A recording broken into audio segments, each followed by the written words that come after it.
You've tuned into Bellingham Podcast Media Tech for the week of May 28, 2017, episode 38.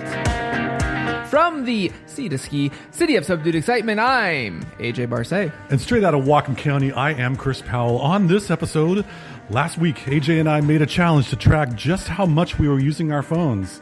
We have some interesting findings, some of which may surprise you. Is your car ready for the summer driving season? Yeah? Well, how about a zombie apocalypse? We'll talk trunk tech for your upcoming road trip. To all the men and women who serve the United States of America and have made many sacrifices, please accept our heartfelt thanks. This is BPM Tech. We salute you. Hoorah!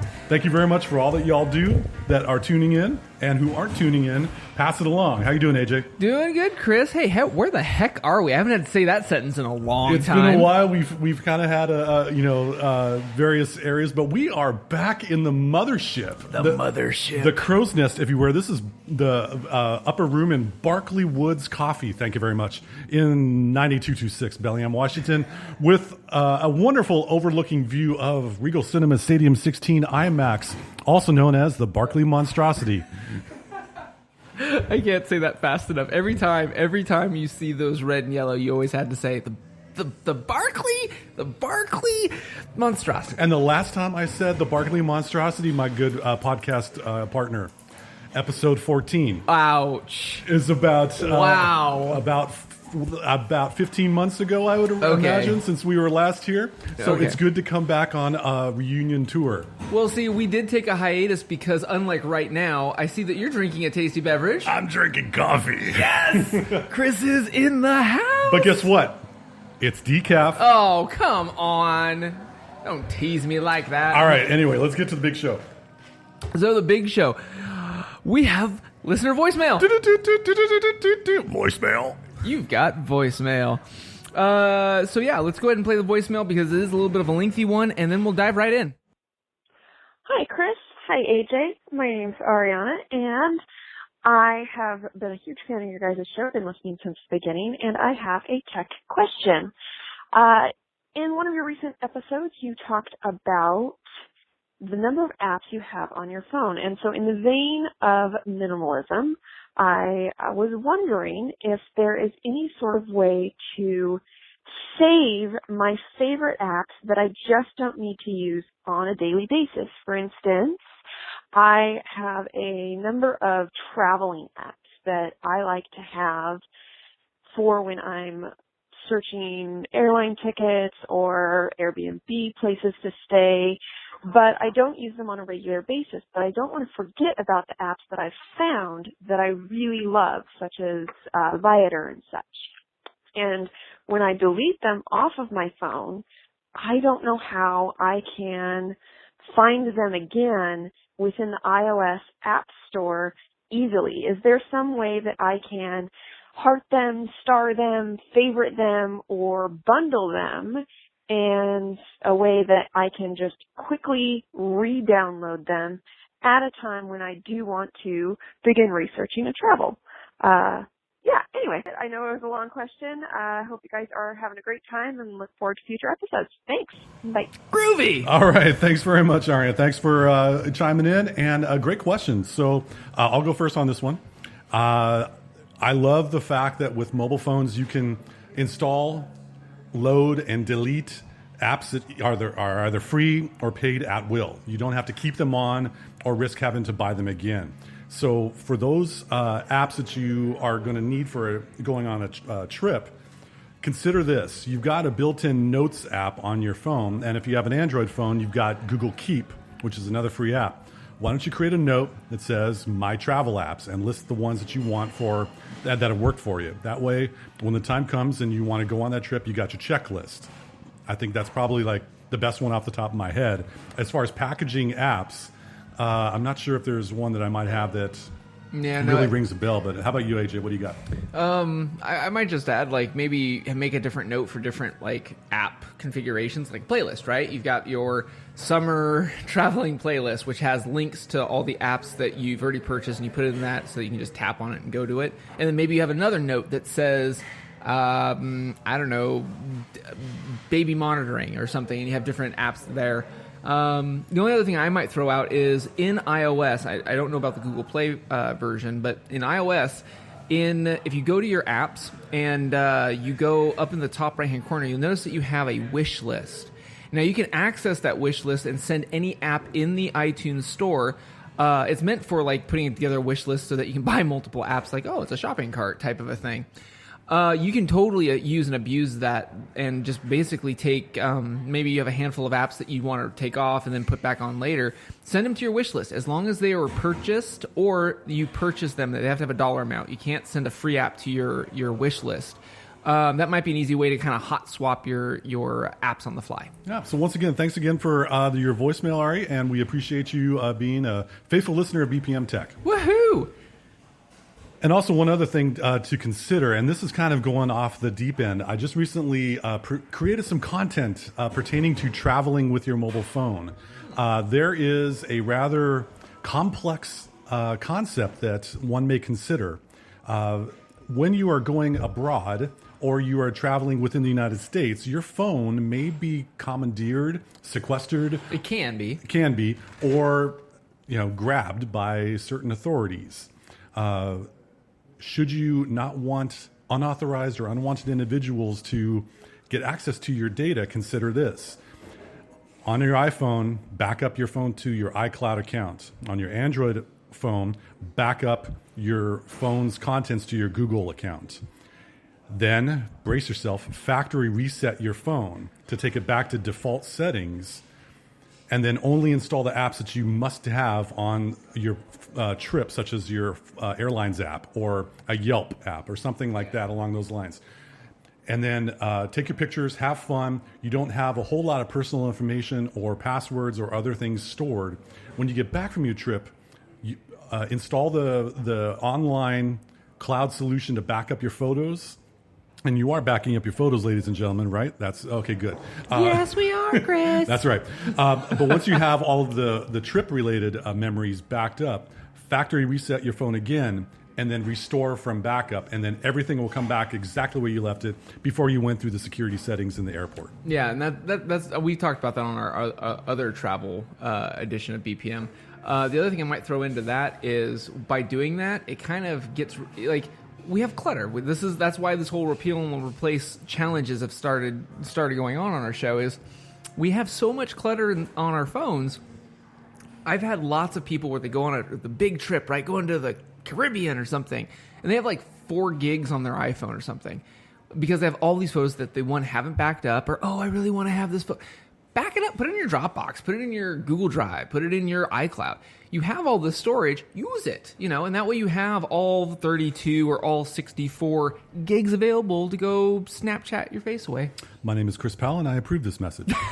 All right, let's move on. Okay, speaking on repealing and replacing of apps, previously on BPM Tech, we were talking about that Chris and I were going to put on a tracking mechanism onto our device. Don't worry, we're tracking our usage of it. And so we used an app called Realized, Realiz, with a capital D at the end. Because they don't like vowels either. Because they're so minimal, they only like 1, 2, 3 vowels. A couple vowels, yeah, exactly. And so Realized, Chris and I picked it because, one, it was free. They have a subscription service if you want to have family analytics and some other long-term analytics. We were doing it for the week. And out of it, I was hoping that this app would also show what apps are our hot button usage apps. Unfortunately, it doesn't, but Chris and I have a different metric that we're going to throw at you to kind of gauge it. It gets into something I mentioned in the last episode regarding your battery. But Chris, let's start with you. What was your revelations with this data? So after this week, since our previous podcast, episode 37, I installed Realized on my phone and just went about my normal business. What I realized, due to its data that was stored, I averaged 90 minutes a day on my phone. Whoa. That's a lot. That's an hour and a half out of 20. I don't have the brain power to do the computational percentage of my day is spent on my phone. We're podcasters, not mathematicians. There you go. Also, it mentioned that I pick up my phone an average of 50 times a day. that was rather eye-opening or eyebrow-raising to me. You can't see my eyebrow raising right now, folks. But it looks like Dwayne The Rock Johnson. Something like that. So, so I found that my stats are, for when I'm tending to spend more time on my phone is usually after work hours, which I was happy to see. There was a little bit of an uptick in frequency.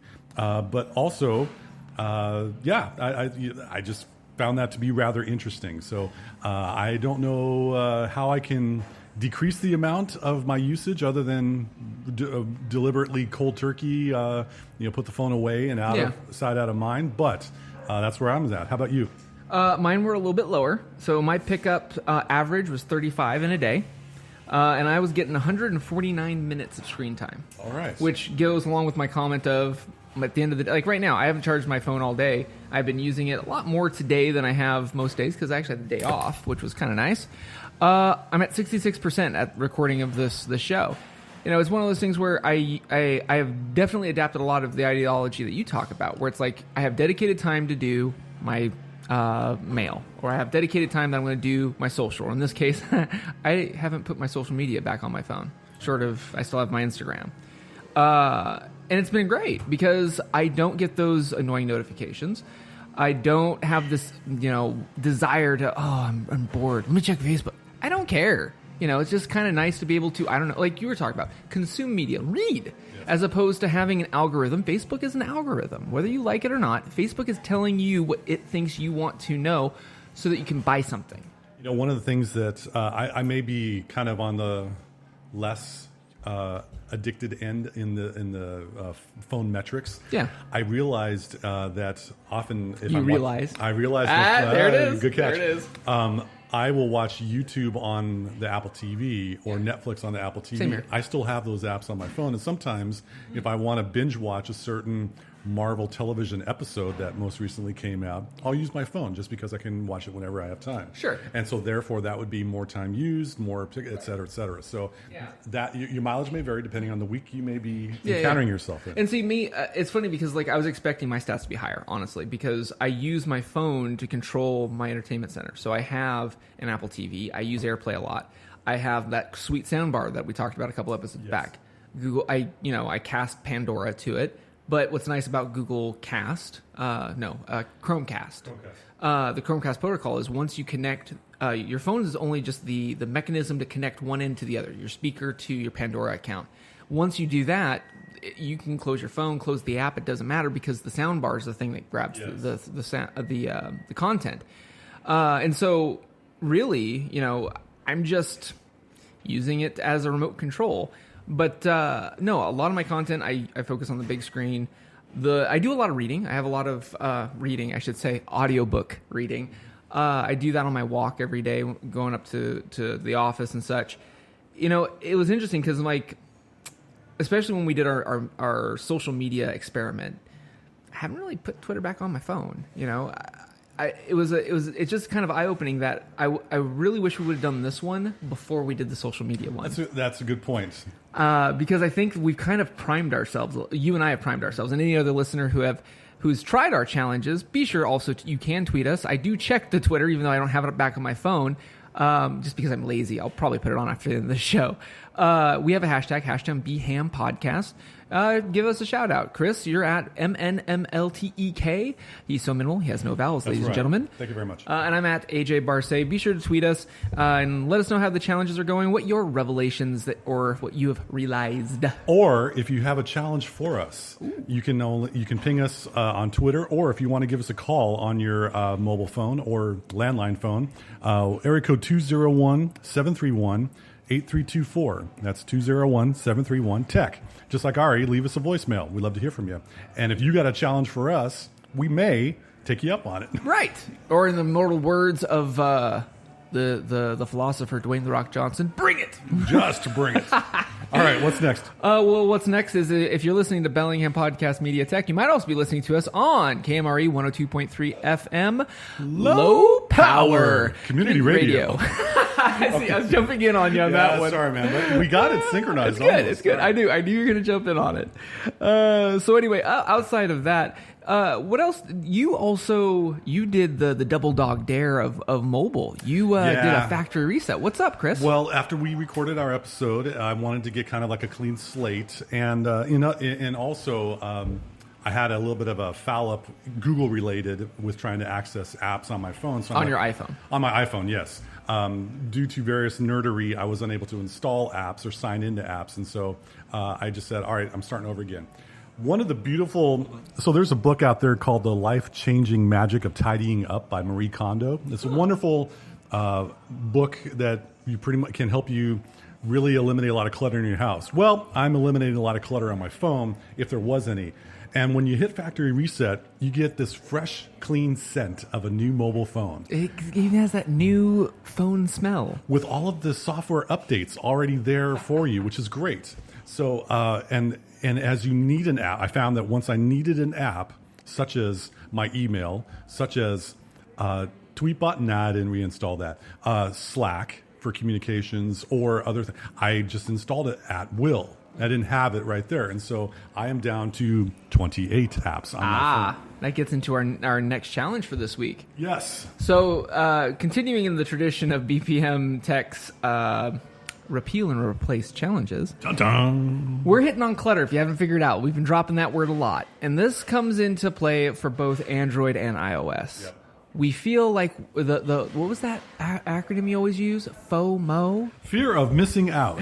And so we keep apps on our devices, and it's like, oh, I gotta have it there because you never know, I might need an Uber. When's the last time that you Ubered? For people, I mean, I'm not saying that condescendingly. Like, if you genuinely Uber like every other day, yeah, you're gonna use it. It's a tool. And put that on either your dock or inside your most frequently used area on your phone. Right. Or you can take the advice that we just gave Ariana over the air is, if you use Uber, cool, and you got an Uber account, awesome, but you're not going to Uber for the next 4 months, take it off your phone. You don't need it on there. So, for example, TurboTax, just to kind of track my tax return. Once a year, I'll install that, log in, and, okay, where's my tax return? Boom, gotcha. Thank you very much. See you next April. You don't need to have that on your phone. Right. Also, once a month, if you have a bank account or you pay bills online for utilities or some along, install that app once.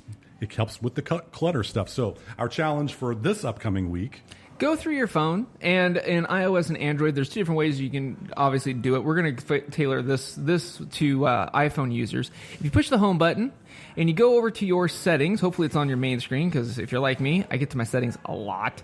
When you scroll down, you're going to see a little cog icon that says General. You're going to tap on that, and you're going to hit the other one that says About, the one very much on the top. And if you give it a couple of seconds, if you have older hardware, it'll tell you like what network you're connected to, and it'll tell you how many songs. Very important, especially if you have a lot of iTunes songs, mixtapes. Maybe you got some Tay-Tay Swift up in there that you don't listen to because you got some bad blood. Tay-Tay. Tay-Tay.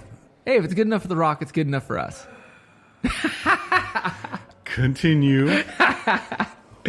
Maybe you have a whole bunch of videos that you've taken and you need to offload it. Photos, it'll tell you how many photos. And if you see if you see six figures there, you might want to back up your photos. Just going to throw that out. Let's go 4. Okay.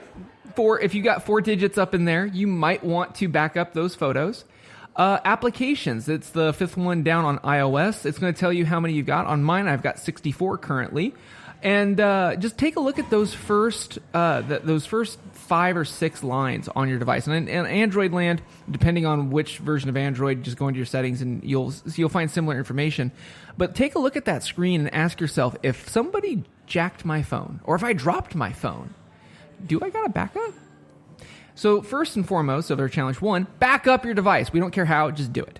The other thing is that one that says applications. We want you to take a sampling and find out what apps you use and which ones you don't, so that you can either A, bookmark it through the note-taking version of kind of consolidating your apps like Chris mentioned earlier, or you can do the Wishlist thing if you're on iOS like I mentioned, and see if you can get that number down, and that way you can save some space on your 32, 64, 128 gig device. Now, the other method that Chris and I wanted to throw out is, how do you know what's your hot apps? And we thought Realize was going to do it, but it didn't. Quite.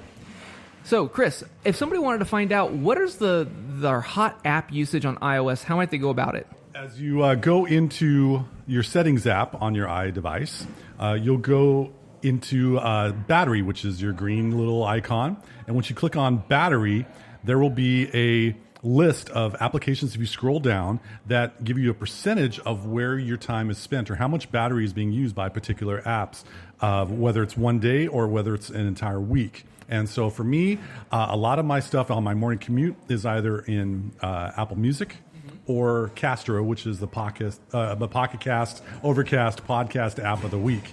I listen to that on my morning commute and so on. And then I probably will have my email app that I would be spending other time. So that's a way you can track to see where your battery's being used. Yeah, and that's kind of the only way that we have it on hand that we're doing for this sample.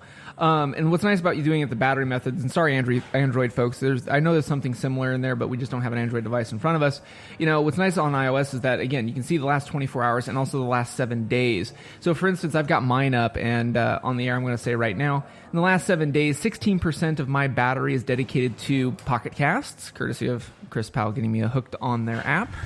2.4 hours of screen and 11.3 hours in the background because, much like you said, in my morning commutes, Pocket Cast is where I listen to our shows. We are podcasters and we listen to podcasts. We walk the walk and we listen to the listen. Yep. And then also I've got FaceTime because I have FaceTime with, family and friends. Realize, which probably will be dropping off my phone this week, but also Amazon Messages and Pandora and Instagram, and those are my top ones. It gets down in the 2 single digits past that, like the flashlight app, that use some battery and such. But take a look at that and see what your heavy hitters are, your top 10. Think of this as your battery Billboard Music Award here, okay? And take a look at it. If you notice, that one Angry Duck game that I used to play, if you don't play it, take it off. Yep. Just repeal and replace it and you get some space back. So there's a website out there called theminimalists.com. I've heard of that. Yes, and they had a challenge back sometime involving your physical items and clutter, where once a day, on day 1 you would remove 1 item from your possessions. Oh yeah, I saw that TED Talk. And on day 2 you do 2, and on day 17 you would remove 17 items from your possession. How about for this next week? Ladies and gentlemen, don't go 7 apps, because you won't have that many left. But why not take 1 app a day and remove it from your phone? Evaluate it, think about it. According to the life-changing magic of tidying up, ask, is this app bringing me joy? If so, keep it. If not, delete it. Exactly. And say thank you for your service. Exactly. Moving on. Good. Yeah, no, I like that. So yeah. And like I said, you can hit us up on Twitter or on Instagram or however you communicate, and just use the hashtag and we'll take a look at it. Or you can, again, give Chris and I a shout out because we want to hear how you're doing, because there's a lot of listeners listening to us lately, which is great. With that said, tuning in to Roadside Tech Kit, or as you called it, your Roadside Trunk Tech. Yes. So what is trunk tech? I have not heard this in the headlines. Well, trunk tech is a euphemism by yours truly, as I'm thinking about a nice way we can describe what we would have in our vehicle's cargo area. And we're not talking about junk in your trunk. No, not at all. Even though I am all about that bass. But we all have been driving for a while, I would imagine. I hope so. I got a younger person at home that is just learning to drive, and so she hasn't had that much experience with being prepared. But in your vehicles, we always have jumper cables, spare tire jack. So. We hope so, yes. But we're in 2017, y'all, and it kind of hit me hard when I had a bit of a situation, and thanks to my podcast partner in crime who helped me out, I realized there's a lot of technology out there that can be used to make our lives a lot easier, and it's not that bulky. So with that in mind, if you go to that wonderful place that we've always talked about, Amazon. Yes. In case for dead batteries, or to charge a battery, carb engine battery, and also to fill up a tire that is low on air, there's a 2-in-1 Stanley jump starter. And pretty much $72 on Amazon. It's about the size of a pint-sized cooler with a carry handle. Yeah, good analogy. And or like a small fan that you would have in your house, something like that. Fairly lightweight, and so you don't need to be a gym rat like me to be able to hoist one around. But it's chargeable, and it will charge your car 1,000 peak and 500 instant amps for you gearheads out there. And for you tire heads out there, it's got 120 PSI to be able to inflate that tire that might be getting low on your way to the tire store to get it changed. So a Stanley jump starter. One more thing, if you didn't want to bring the mini cooler with you, there is, you've seen the kind of brick phone chargers. Well, evidently they have some out here now that have jumper cables that you can connect to it and start your car with. We live in the future. Hi, Patrick. DB power, 600 peak, 18. All the settings. It's a portable car jump starter. You're talking $73 on Amazon. Ladies and gentlemen, when you're calling for AAA or roadside assistance and waiting. What is the opportunity cost of waiting an hour or 2 hours and stuff when you have $70 that you could spend with 2-day prime delivery if you're among the clique to get this in your car ready to go and to get on your way? This is an insurance policy that is pretty darn impressive. Yeah. And also, oh, by the way, how old are those jumper cables in your trunk?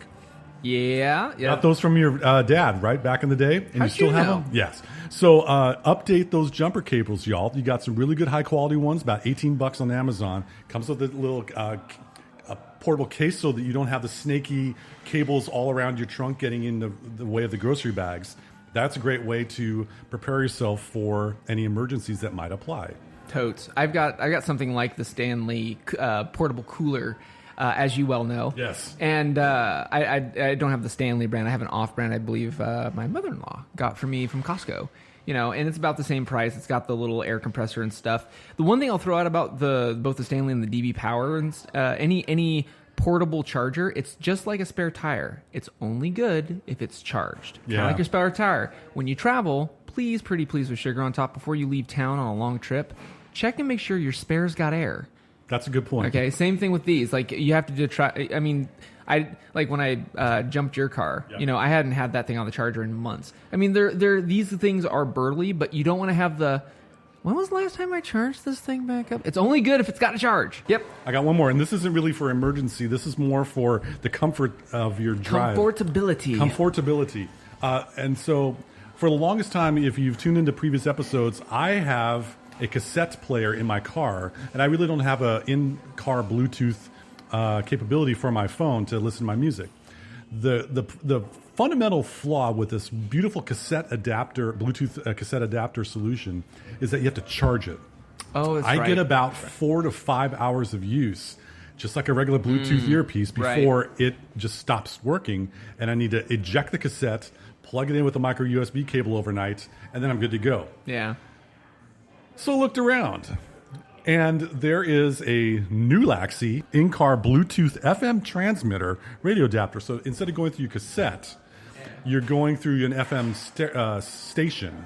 So I have mine tuned to not 102.3 FM KMRE, low power. I have it tuned to another radio station kind of on the opposite ends of the spectrum, the FM spectrum. And I got to tell you, I'm getting pretty good clarity by streaming my phone to it. It doesn't have the thump that a direct cassette signal would have, but I'm not that fussy in my car. So it's fairly versatile, and I'm kind of digging it. That's cool. Plus, one cool thing, normally when Bluetooth adapters start up, it usually has a bloop. Yeah. My wife mentioned this. It says waiting to pair. Paired. I'm like, I like this. Okay, cool. So anyway, $18 on Amazon. We have a link in the show notes ready to go for you. Yep, I remember using its early predecessor that ran on battery, had only one station, and it was horrible. When you told me you were getting this, I'm like, oh, Chris, I think this is going to be a bad idea, but I'm glad it's working for you. So the only thing I've got in Cool Techville is this little guy. So if you rewind all the way back to, I don't know, episode, it was in the teens, I talked about that I was wrapping up my Leutstrom 1917 journal, and I was on the hunt trying to find its replacement, because I don't usually repeat journals. And I kind of broke my rule, but I kind of didn't. So I finally bought one, and I went to Moleskine, which everybody's thinking, oh, wait, you've already done a Moleskine. I know. However, they have a new Moleskine, and it's called the Voyager.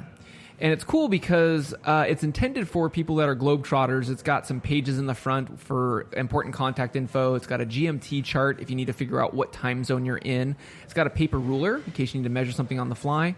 And then it's got several pages that are ruled, several pages that are dotted, like Dot grid. In a dot grid. And then they have blank pages.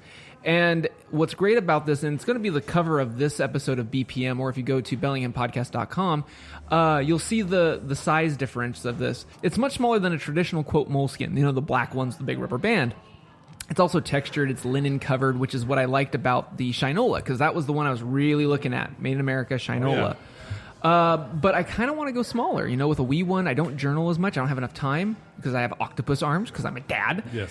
And so having something a little bit smaller, and I like the tactileness, and it's a non-standard size. It's not using the European like A5, A7 size. This is like if you're a paper nerd, I think it's pretty close to a B5 or B6 paper. So that's kind of what I'm going for. And so when I finish up my Leuchtturm and shelve it, I'll be rocking this little Voyager. It's Moleskine is doing a good thing by breaking the size mold. Yeah, and I think so. They're going off into other areas because we're standardized into certain dimensions for writing notebooks. Yeah. And I think it feels great. It makes you want to get more grounded in analog with the tactile linen fabric, and the paper, of course, is going to be great quality. I do like the fact that you have 3 different types of paper to suit your needs. So, yeah, good on you. Yeah, and the other thing that's kind of a first for me, since I've been journaling, I don't know, since I was 12, it is the first non-black journal I've ever gotten. I'm sorry. I know. There's another color than black? Yes, it's called earth tone brown. You're blaspheming, AJ. Don't you blaspheme. Hey, that's what this show is about, is to branch out and get different views and news here in the City of Subdued Excitement. Yeah, all right, fine. With that said, from the City of Subdued Excitement, I'm AJ Barce. And I'm Chris Powell. Thanks again to all of you in our active service and who have served this country. We really do appreciate it. We'll see you next time on BPM Tech.